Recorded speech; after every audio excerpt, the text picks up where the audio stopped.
Oh my God. Jesus, yeah. Oh, she got another this side.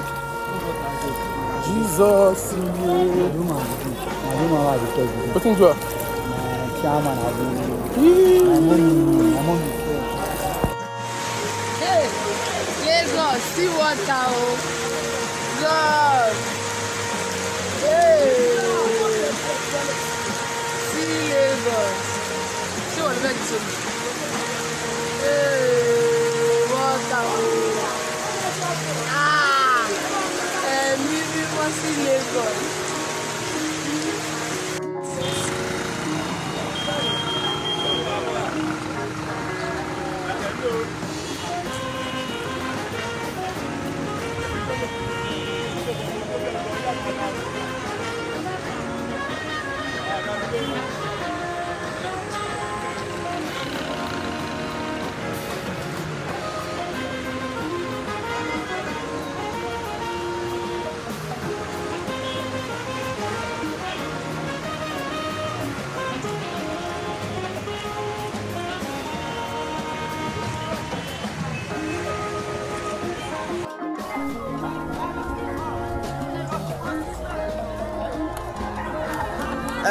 Oh yeah.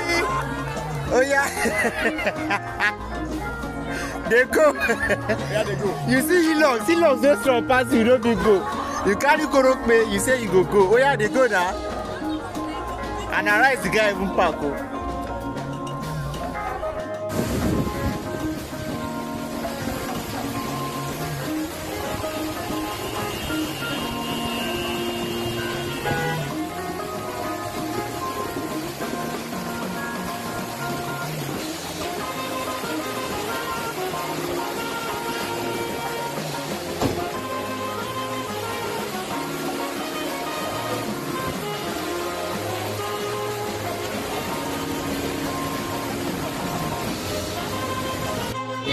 Abeg 100 naira ló ń gbà. Láì wọ mọ́tò. Ẹ wò. They are collecting 100 naira on each person to take this passage. This is Trade Fair under bridge. Trade Fair under bridge. Pay 100 naira before you can take the passage. And we have president in this country. We have President Tinubu. Look at their faces.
And they see new business on loan. money to come down here. No inside. I'll give you that money. How much does it come down? Now that guy will speak. How money gonna say? And the first person we enter.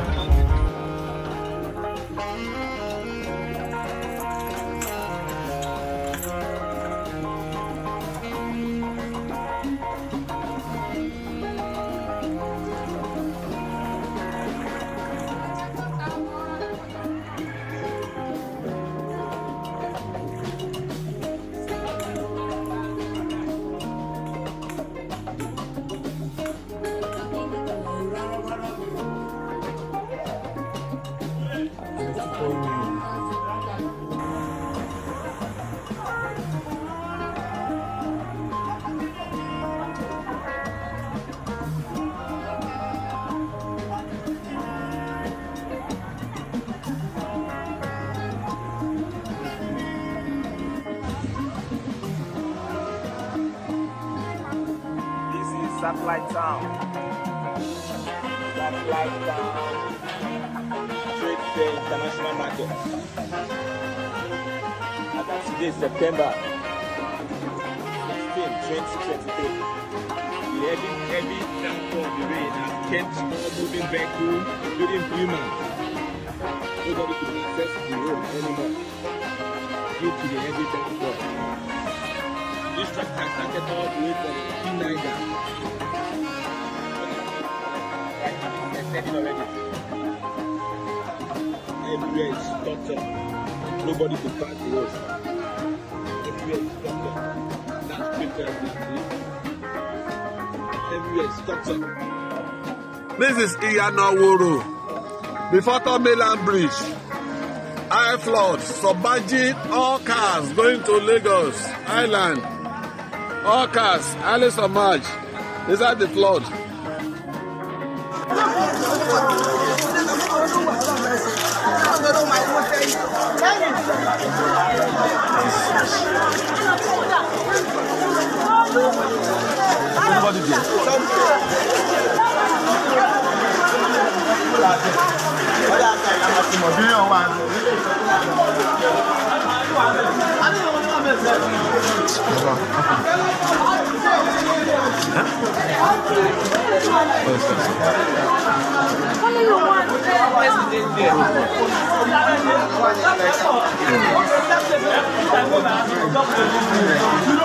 Is there anybody there at all?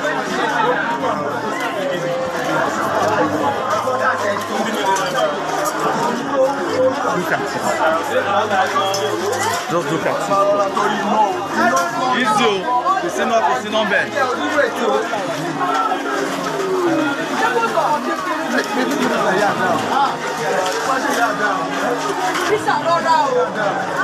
This is so serious.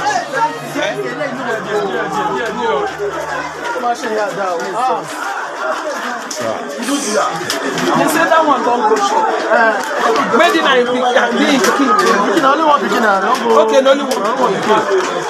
That shop there for okay, yeah, that went there for for course, I've been able one. Okay, not be that one. Other side, okay, the same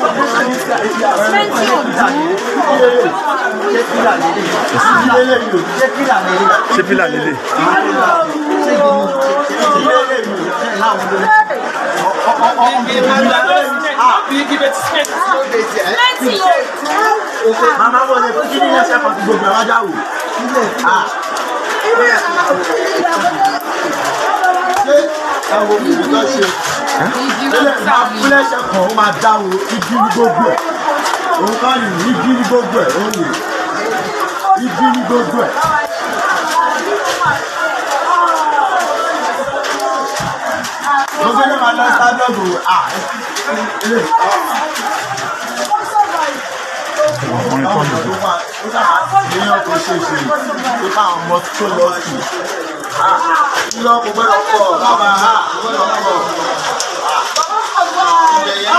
La la la.